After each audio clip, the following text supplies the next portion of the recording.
पूर्णिमा की रात है, चंद्र किरणों की बरसात है। चैत्र मास का पावन दिन, हर ओर खुशियों की बरसात है। जहाँ भक्ति हो सत्य की, वहीं नारायण का वास। जो सुने यह पावन कथा, कटे उसके सभी त्रास।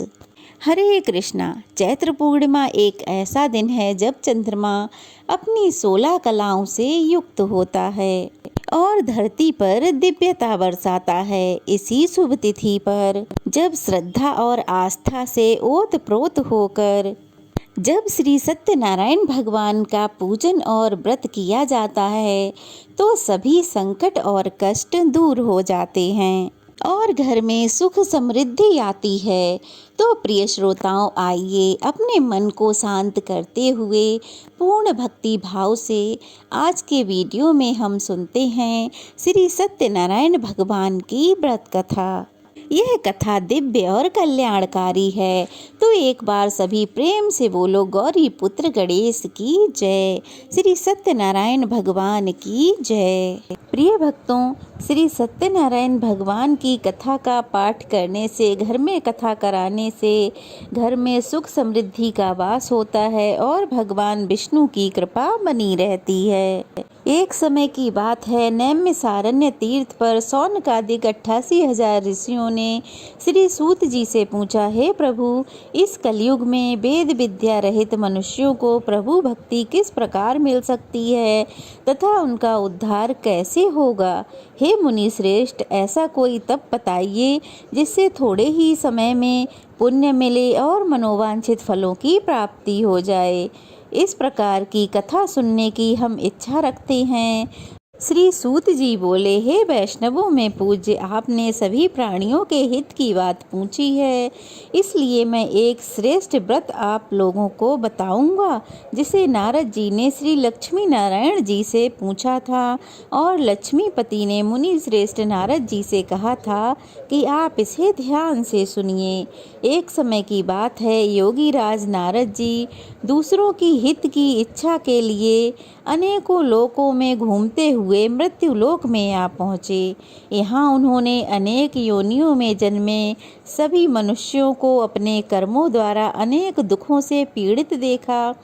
उनका दुख देखकर नारद जी सोचने लगे कि कैसा यत्न किया जाए जिसके करने से निश्चित रूप से मानव के दुखों का अंत हो जाए। इसी विचार पर मनन करते हुए वह विष्णु लोक में गए। वहाँ वह देवों के देव ईश नारायण की स्तुति करने लगे, जिनके हाथों में शंख चक्र गदा और पद्म थे, गले में वरमाला पहने हुए थे। स्तुति करते हुए नारद जी बोले, हे भगवान, आप अत्यंत शक्ति से संपन्न हैं, मन तथा वाणी भी आपको नहीं पा सकती। आपका यदि मध्य तथा अंत कुछ नहीं है, निर्गुण स्वरूप सृष्टि के कारण भक्तों के दुख दूर करने वाले हैं आपको मेरा नमस्कार है। नारद जी की स्तुति सुनकर विष्णु भगवान बोले, हे मुनि श्रेष्ठ, आपके मन में क्या बात है? आप किस काम से पधारे हैं? निसंकोच होकर कहिए। इस पर नारद जी बोले कि मृत्युलोक में अनेक योनियों में जन्मे मनुष्य अपने कर्मों के द्वारा अनेक दुखों से दुखी हो रहे हैं। हे प्रभु, आप मुझ पर दया रखते हैं तो बताइए कि वे थोड़े से प्रयास से ही अपने दुखों से छुटकारा पा सकें। श्री हरि बोले, हे नारद जी, मनुष्यों की भलाई के लिए तो तुमने ये बहुत अच्छी बात पूछी है। इसके करने से मनुष्य मोह से छूट जाता है। वह बात मैं तुमसे कहता हूँ, उसे सुनो। स्वर्गलोक व मृत्युलोक दोनों ही एक दुर्लभ उत्तम व्रत हैं जो पुण्य देने वाला है। आज प्रेम बस होकर मैं तुमसे कहता हूँ, श्री सत्यनारायण भगवान का यह व्रत अच्छी तरह से विधान पूर्वक करके मनुष्य तुरंत ही यहाँ सुख भोग कर मोक्ष को प्राप्त हो जाएगा। श्री हरि के वचन को सुनकर श्री नारद जी बोले कि उस व्रत का फल क्या है और उसका विधान क्या है, यह व्रत किसने किया था, इस व्रत को किस दिन करना चाहिए, सभी कुछ विस्तार पूर्वक बताइए।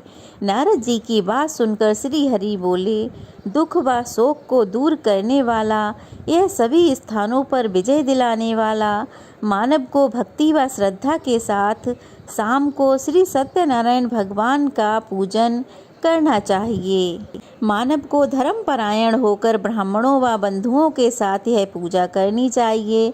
भक्ति भाव से नैवेद्य, केले का फल, घी, दूध, दही, गेहूं का आटा, सवाया लें। गेहूं के स्थान पर साठी का आटा, शक्कर तथा गुड़ लेकर वे सभी भक्षण योग्य पदार्थों को मिलाकर एक भोग तैयार करें। ब्राह्मणों सहित बंधु बांधवों को भोजन कराएं। उसके बाद स्वयं भोजन करें। भगवान का भजन कीर्तन के साथ साथ भगवान की भक्ति में लीन हो जाएं। इस तरह से सत्यनारायण भगवान का यह व्रत करने पर मनुष्य की सभी निश्चित इच्छाएं पूरी होती हैं। इस कलिकाल अर्थात कलयुग में मृत्युलोक में मोक्ष का यही एक सरल उपाय बताया गया है। बोलिए श्री सत्यनारायण भगवान की जय। दूसरा अध्याय प्रारंभ। सूत जी बोले, हे ऋषियों, जिसने पहले समय में इस व्रत को किया था उसका इतिहास मैं कहता हूँ, ध्यान से सुनो। सुंदर काशीपुरी नगरी में एक अत्यंत निर्धन ब्राह्मण रहता था। भूख प्यास से परेशान वह धरती पर घूमता रहता था। ब्राह्मणों से प्रेम करने वाले भगवान ने एक दिन ब्राह्मण का वेश धारण कर उसके पास जाकर पूछा, हे विप्र, नित्य दुखी होकर तुम पृथ्वी पर क्यों घूमते रहते हो? दीन ब्राह्मण बोला, मैं निर्धन ब्राह्मण हूँ, भिक्षा के लिए धरती पर घूमता हूँ। हे भगवान, यदि आप इसका कोई उपाय जानते हो तो बताएं। वृद्ध ब्राह्मण कहता है कि सत्यनारायण भगवान मनोवांछित फल देने वाले हैं, इसीलिए तुम उनका पूजन करो। इसे करने से मनुष्य के सभी दुख दूर हो जाते हैं। वृद्ध ब्राह्मण बनकर आए सत्यनारायण भगवान उस निर्धन ब्राह्मण को व्रत का सारा विधान बताकर अंतर्ध्यान हो गए। ब्राह्मण मन ही मन सोचने लगा कि जिस व्रत को वृद्ध ब्राह्मण करने को कह गया है मैं उसे जरूर करूँगा। इस निश्चय कर उसे रात में नींद नहीं आई। वह सवेरे उठकर सत्यनारायण भगवान के व्रत का निश्चय कर भिक्षा के लिए चला गया। उस दिन ब्राह्मण को भिक्षा में बहुत सारा धन मिला, जिससे उसने बंधु बांधवों के साथ मिलकर श्री सत्यनारायण भगवान का व्रत संपन्न किया। भगवान सत्यनारायण का व्रत संपन्न करने के बाद वह निर्धन ब्राह्मण सभी दुखों से छूट गया और अनेक प्रकार की संपत्तियों से युक्त होकर हर माह भगवान सत्यनारायण का व्रत और पूजन कराने लगा।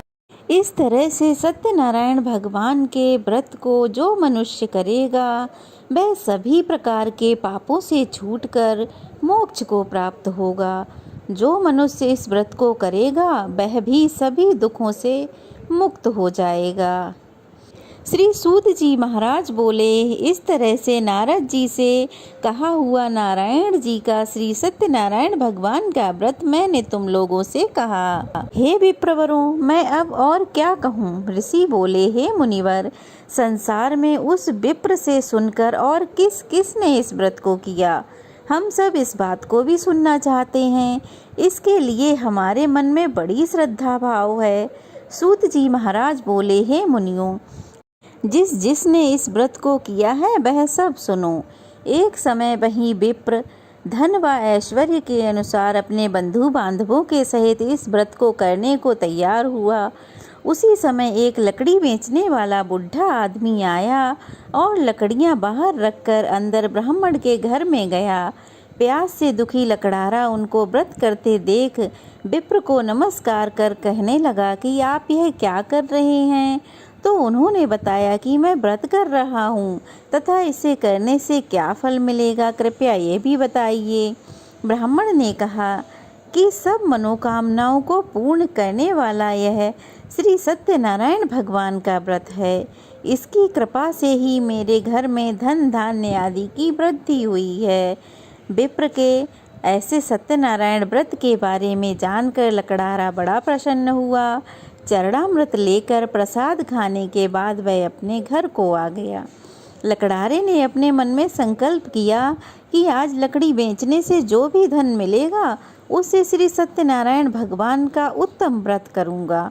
मन में इस विचार को ले बुढ़ा सिर पर अपनी लकड़ियों का गट्ठर रखकर नगर में बेचने को चला गया, जहाँ धनी लोग रहते थे। उस नगर में उसे अपनी लकड़ियों का दाम पहले से 4 गुना अधिक मिला।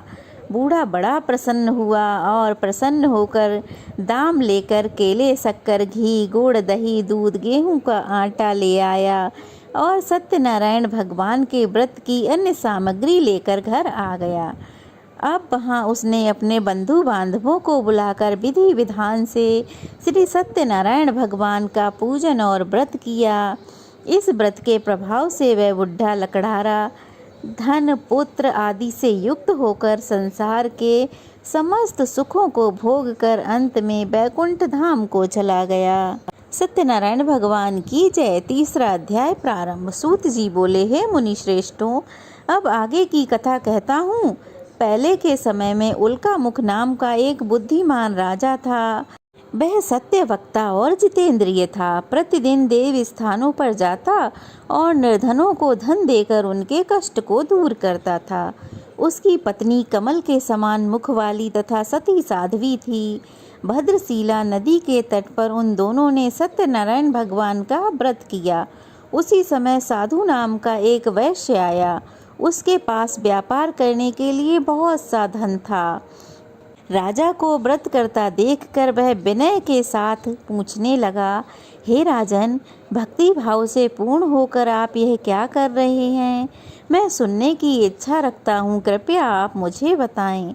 राजा बोला, हे साधु, अपने बंधु बांधवों के साथ पुत्रादि की प्राप्ति के लिए एक महाशक्तिमान श्री सत्यनारायण भगवान का व्रत व पूजन कर रहा हूँ। राजा के वचन सुनकर साधु आदर से बोला, हे राजन, मुझे इस व्रत का सारा विधान कहिए। आपके कथन अनुसार मैं भी इस व्रत को करूँगा। मेरी भी संतान नहीं है और इस व्रत को करने से निश्चित रूप से मुझे संतान की प्राप्ति होगी। राजा से व्रत का सारा विधान सुन व्यापार से निवृत्त होकर वह अपने घर को चला गया। साधु वैश्य ने अपनी पत्नी को संतान देने वाले इस व्रत का वर्णन कह सुनाया और कहा कि जब मेरी संतान होगी तब मैं भी इस व्रत को करूँगा। साधु ने इस तरह के वचन अपनी पत्नी लीलावती से कहे। एक दिन लीलावती पति के साथ आनंदित हो सांसारिक धर्मों में प्रवृत्त होकर सत्यनारायण भगवान की कृपा से गर्भवती हो गई और 10वें महीने में उसके गर्भ से एक सुंदर कन्या ने जन्म लिया। दिनों दिन वह कन्या ऐसे बढ़ने लगी जैसे शुक्ल पक्ष का चंद्रमा बढ़ता है। माता पिता ने अपनी कन्या का नाम कलावती रख दिया। एक दिन लीलावती ने मीठे शब्दों में अपने पति को याद दिलाया कि आपने सत्यनारायण भगवान के जिस व्रत को करने का संकल्प लिया था उसे करने का समय आ गया है। आप इस व्रत को करिए। साधु बोला, हे प्रिय, इस व्रत को मैं अपनी कन्या के विवाह के समय करूँगा। इस प्रकार अपनी पत्नी को आश्वासन देकर वह नगर को चला गया। कलावती पिता के घर में रहकर वृद्धि को प्राप्त होने लगी। एक बार साधु ने नगर में अपनी कन्या को सखियों के साथ खेलते हुए देखा तो तुरंत ही उसने दूत को बुलाया और कहा कि मेरी कन्या के योग्य वर देख कर आओ। साधु की बात सुनकर कंचन नगर में दूत जा पहुंचा और वहां देखभाल कर लड़की के सुयोग्य बणिक पुत्र को ले आया। सुयोग्य लड़कों को देखकर साधु ने बंधु बांधवों को बुलाकर अपनी पुत्री का विवाह कर दिया।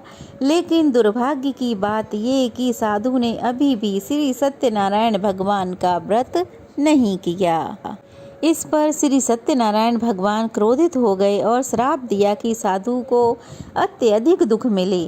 अपने कार्य में कुशल साधु बनिया जमाई को लेकर समुद्र के पास स्थित होकर रत्न सागर नगर में गया। वहां जाकर ससुर दामाद दोनों मिलकर चंद्रकेतु राजा के नगर में व्यापार करने लगे। एक दिन भगवान सत्यनारायण की माया से एक चोर राजा का धन चुराकर भाग रहा था। उसने राजा के सिपाहियों को पीछा करते देखा तो उसने वह सारा धन वहीं रख दिया जहां वे दोनों ससुर और जमाई ठहरे हुए थे। राजा के सिपाहियों ने साधु वैश्य के पास राजा का पड़ा हुआ धन देखा तो दोनों ससुर जमाई को बांधकर प्रसन्नता के साथ राजा के पास ले आए और कहा कि हे राजा, हम उन दोनों चोरों को पकड़ लाए हैं, आगे की कार्रवाई क्या की जाएगी, आज्ञा दीजिए। राजा की आज्ञा से उन दोनों को कठिन कारावास में डाल दिया गया और उनका सारा धन छीन लिया गया। श्री सत्यनारायण भगवान के श्राप से साधु की पत्नी भी बहुत दुखी हुई। घर में जो धन रखा था उसे चोर चुरा कर ले गए। शारीरिक तथा मानसिक पीड़ा और भूख प्यास से अति दुखी हो अन्न की चिंता में कलावती एक ब्राह्मण के घर गई। वहाँ उसने देखा सत्यनारायण भगवान का व्रत हो रहा है। फिर उसने कथा सुनी। कथा सुनकर प्रसाद ग्रहण किया। प्रसाद ग्रहण कर वह रात को घर वापस आई। माता ने कलावती से पूछा कि हे पुत्री, अब तक तुम कहाँ थीं और तेरे मन में क्या है? कलावती ने अपनी माता से कहा, हे माता, मैंने एक ब्राह्मण के घर में श्री सत्यनारायण भगवान का व्रत होता देखा तो मैं भी वहीं पूजा में बैठ गई और प्रसाद ग्रहण करके आपके लिए प्रसाद लेकर आई हूँ। पुत्री के ऐसे वचन सुनकर लीलावती को अपने पति द्वारा लिया गया संकल्प याद आ गया। अब लीलावती सत्यनारायण भगवान की पूजा करने की तैयारी में लग गई। लीलावती ने परिवार व बंधुओं सहित सत्यनारायण भगवान का पूजन किया और उनसे वर मांगा कि मेरे पति तथा जमाई शीघ्र ही घर आ जाएं। साथ ही यह प्रार्थना की कि हम सबसे जो अपराध हुआ है उसे आप क्षमा करें। श्री सत्यनारायण भगवान इस व्रत से संतुष्ट हो गए और राजा चंद्रकेतु को स्वप्न में दर्शन देकर कहा, हे राजन, तुम उन दोनों वैश्यों को छोड़ दो और तुमने जो उनका धन लिया है उसे वापस कर दो। अगर तुमने ऐसा नहीं किया तो मैं तुम्हारा सारा धन, राज्य, संतान सब नष्ट कर दूंगा। राजा को यह सब कहकर स्वामी भगवान अंतर्ध्यान हो गए। प्रातःकाल अब राजा सभा में आया और उसने अपना स्वप्न उन सब को सुनाया। फिर वह राजा बोला कि बणिक पुत्रों को कैद से मुक्त कर सभा में लाओ। दोनों ने राजा से आते ही प्रणाम किया। राजा मीठी वाणी में बोला, हे महान भाव, भाग्यवश ऐसा कठिन दुख तुम्हें प्राप्त हुआ है, लेकिन अब तुम्हें कोई भय नहीं है। ऐसा कह राजा ने उन दोनों को नए वस्त्र आभूषण पहनाए और जितना उनका धन लिया था उससे 2 गुना धन वापस कर दिया। अब दोनों वैश्य अपने घर को चल दिए। श्री सत्यनारायण भगवान की जय। 4था अध्याय प्रारंभ। श्री सूत जी बोले, वैश्य ने मंगलाचार कर अपनी यात्रा आरंभ की और अपने नगर की ओर चल दिया। उनके थोड़ी ही दूर जाने पर एक दंडी वेशधारी श्री सत्यनारायण भगवान ने उनसे पूछा, हे साधु, तेरी नाव में क्या है? अब वह अभिवाणी बणिक हंसता हुआ बोला, हे दंडी, आप ऐसा क्यों पूछते हो? क्या धन लेने की इच्छा है? मेरी नाव में तो बेल पत्ते भरे हुए हैं। वैश्य के कठोर वचन सुनकर भगवान बोले, तुम्हारा वचन सत्य हो। दंडी ऐसे वचन कह के वहाँ से दूर चले गए। कुछ दूर जाकर समुद्र किनारे बैठ गए। दंडी के जाने के बाद साधु वैश्य ने नित्य क्रिया के पश्चात अपनी नाव को ऊंची उठते देखकर अचंभा माना और नाव में देखा तो नाव में बेल पत्ते भरे थे। यह देखकर वह मूर्छित हो जमीन पर गिर पड़ा। मूर्छा खुलने पर वह अत्यंत शोक में डूब गया। तब उसका दामाद बोला कि आप शोक ना मनाएं, यह दंडी का श्राप है, इसीलिए हमें उन्हीं की शरण में जाना चाहिए, तभी हमारी मनोकामना पूरी होगी। दामाद की बात सुनकर वह दंडी के पास पहुंचा और अत्यंत भक्ति भाव से नमस्कार करके बोला, मैंने आपसे जो असत्य वचन कहे हैं उनके लिए मुझे क्षमा करें। ऐसा कहकर महान शोकातुर होकर वह रोने लगा। तब दंडी भगवान बोले, हे बणिक पुत्र, मेरी आज्ञा से बार बार तुम्हें दुख प्राप्त हो रहा है, क्योंकि तू मेरी पूजा से विमुख हुआ है। साधु बोला, हे भगवान, आपकी माया तो ब्रह्मादि देवता भी नहीं जान सकते, आपके रूप को कोई नहीं जानता, तब मैं तो अज्ञानी हूँ, मैं कैसे जान सकता हूँ। आप प्रसन्न होइए।